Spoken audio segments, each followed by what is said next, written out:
L'histoire n'est déformée que par les propriétaires du passé pollué. Elle ne peut pas purifier leur passé. Elle ne peut pas aussi nettoyer leur passé.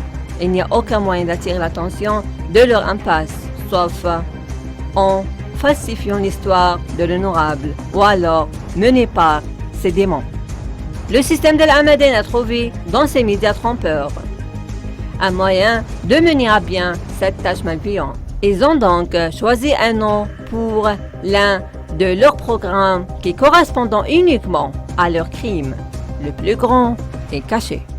Ce qui est caché dans l'histoire d'Al-Hamadan est bien le grand. Ce qui est caché dans l'histoire d'Al-Hamadan est bien plus grand que ce que nous avons.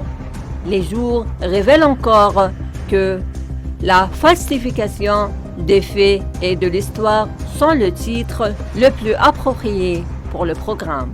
Ce qui est caché le plus grand, qui décrit bien l'approche d'Al-Hamadan.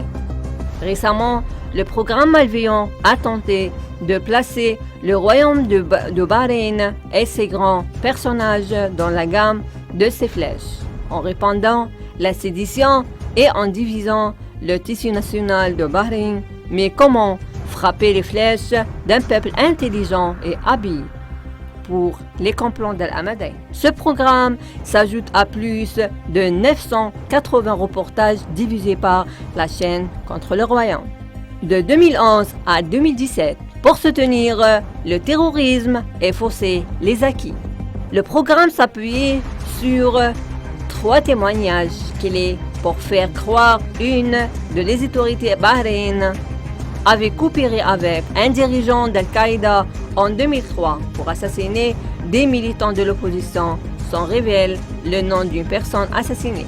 L'émission a également diffusé une autre vidéo d'une deuxième personne qui aurait été recrutée par Bahreïn en 2006 pour espionner l'Iran. Le 3e témoignage provient d'une personne fournie par la chaîne en tant qu'un ancien officier bahreïn, sans révéler qu'il possède actuellement la nationalité qatarienne.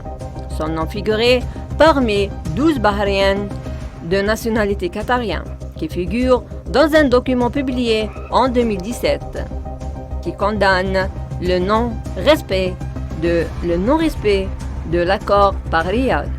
Cela signifie que son témoignage est discutable et en doute.